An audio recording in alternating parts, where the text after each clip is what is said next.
Hi, my name is Riley Stokes, and today I will be talking to you about adenocarcinoma of the lung. Adenocarcinoma of the lung is a type of non-small cell lung cancer. This cancer is most likely to be found in the lining of the alveoli. One of the highest risk factors for this cancer is smoking. It's important to educate your patient on to quit smoking. The faster they quit smoking, the less of a chance the lungs stay inflamed and the patient gets cancer.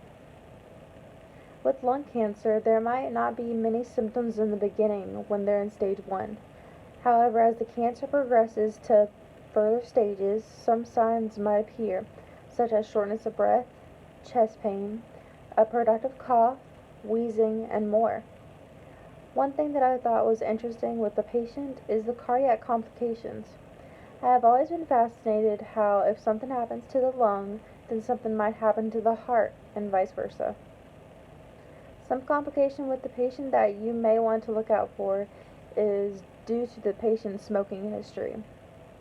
Smokers are at risk for atherosclerosis and arterial thromboembolic events.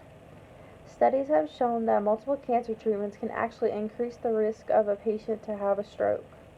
It's important for the doctor to keep the patient's cardiovascular system in mind while taking care of the patient's respiratory system and the cancer. Another thing that I found interesting was a study on cancer patients and how the nurse treated them. In this study, they took two groups of patients. One group had a nurse who was a good nurse who did her job. She did everything that she was supposed to do. Then the other group had the good nurse who did a job, but she showed empathy and compassion to her patients. At the end of the study, it showed that the group with the nurse that showed compassion had a better outcome than the other patients' group. I think that should be considered one of the most important things for a nurse to do, to be compassionate and empathetic towards your patients, to treat them like humans and not just patients. Thank you.